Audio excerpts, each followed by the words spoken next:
अंग्रेजों ने भारत पर 150 वर्षों तक राज किया।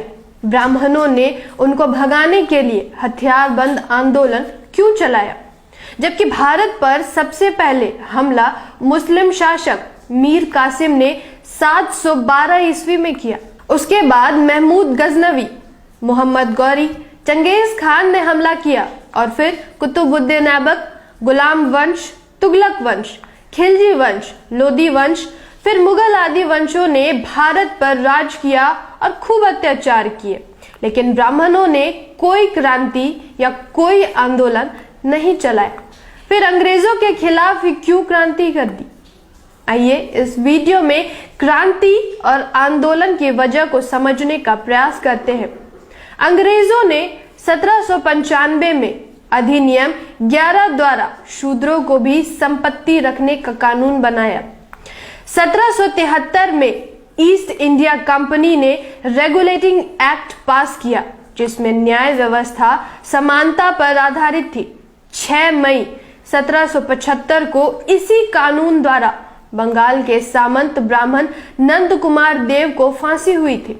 1804 अधिनियम 3 द्वारा कन्या भ्रूण हत्या पर रोक अंग्रेजों ने लगाई, वरना लड़कियों को पैदा होते ही तालू में अफीम चिपकाकर मां के स्तन पर धतूरे का लेप लगाकर एवं गड्ढा बनाकर उसमें दूध भरकर डुबोकर मार दिया जाता था। 1813 में ब्रिटिश सरकार ने कानून बनाकर शिक्षा ग्रहण करने की सभी जातियों और धर्मों के लोगों को अधिकार दिया।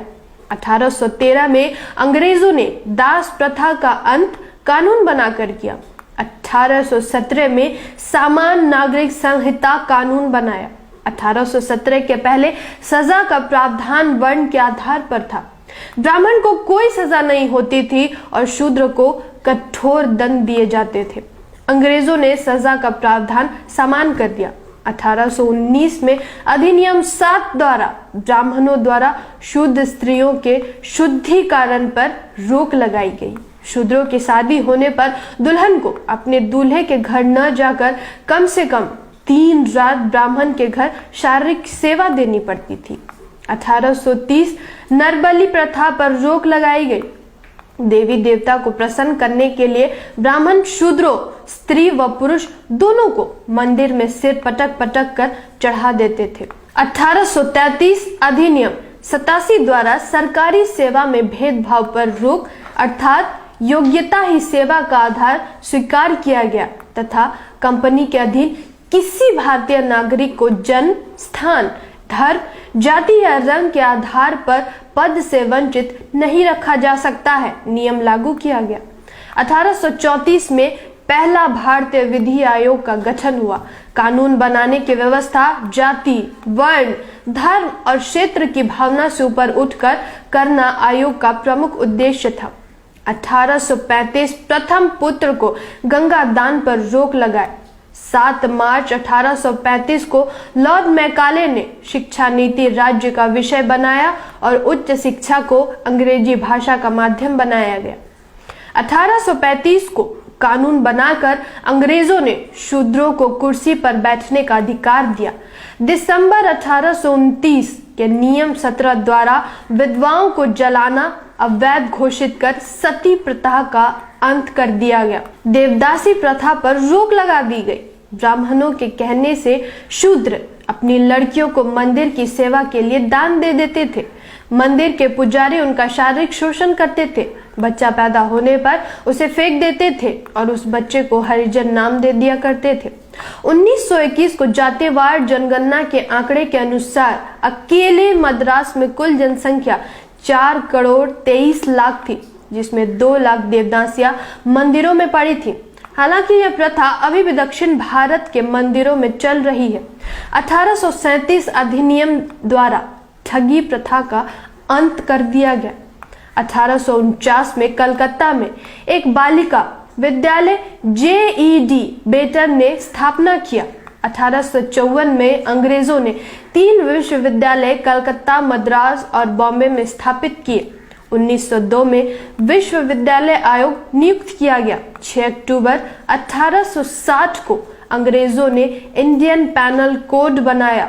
लॉर्ड मैकाले ने सदियों से जकड़े शूद्रों की जंजीरों को काट दिया और भारत में जाति, वर्ण और धर्म के बिना एक समान क्रिमिनल लॉ लागू कर दिया। 1863 अंग्रेजों ने कानून बनाकर चरक पूजा पर रोक लगा दी। इस पूजा में आलीशान भवन एवं पुल निर्माण पर शूद्रों को पकड़ पकड़ कर जिंदा चुनवा दिया जाता था। इस पूजा में मान्यता थी कि भवन और पुल ज्यादा दिनों तक टिकाऊ रहेंगे। 1867 में बहुविवाह प्रथा पर पूरे देश में प्रतिबंध लगाने के उद्देश्य से बंगाल सरकार ने एक कमेटी का गठन किया। 1871 में अंग्रेजों ने भारत में जातिवार गणना प्रारंभ की। यह जनगणना 1941 तक हुई। 1872 में सिविल मैरिज एक्ट द्वारा 14 वर्ष से कम आयु की कन्याएं एवं 18 वर्ष से कम आयु के लड़कों का विवाह वर्जित करके बाल विवाह पर रोक लगा दी गई। अंग्रेजों ने महार और चमार रेजिमेंट बनाकर इन जातियों को सेना में भर्ती किया, लेकिन 1892 में ब्राह्मणों के दबाव के कारण सेना में अछूतों की भर्ती बंद हो गई। 1918 में साउथ थबरो कमेटी को भारत में अंग्रेजों ने भेजा। यह कमेटी भारत में सभी जातियों का विधिमंडल में भागीदारी के लिए आया था। शाहू महाराज के कहने पर पिछड़ों के नेता भास्कर राव यादव ने एवं अछूतों के नेता डॉक्टर अंबेडकर ने अपने लोगों को विधिमंडल में भागीदारी के लिए मेमोरेंडम यानी ज्ञापन दिया। अंग्रेजों ने 1919 में भारत सरकार अधिनियम का गठन किया।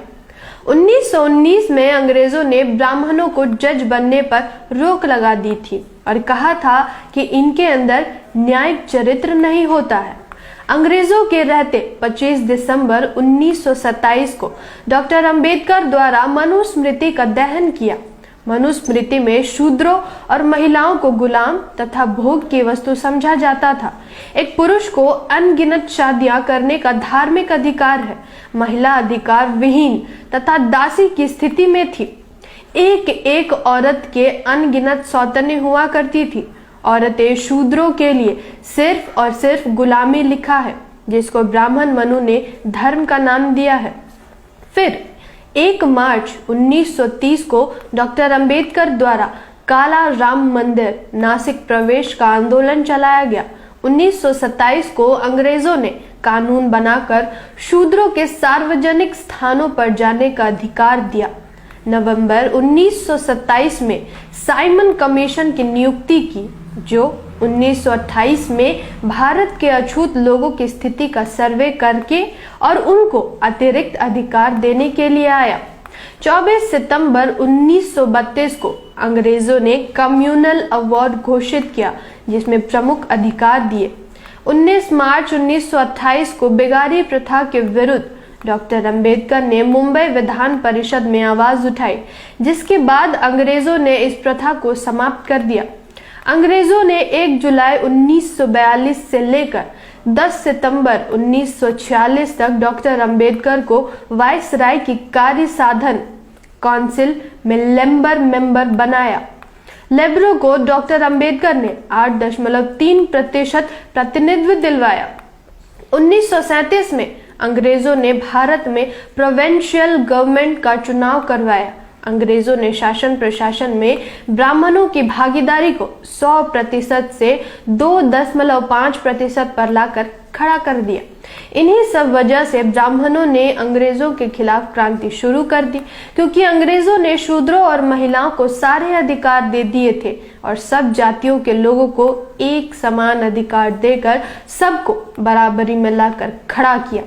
जानकारी ही हथियार है। इस वीडियो को अधिक से अधिक शेयर कीजिए। धन्यवाद। जय संविधान, जय भारत।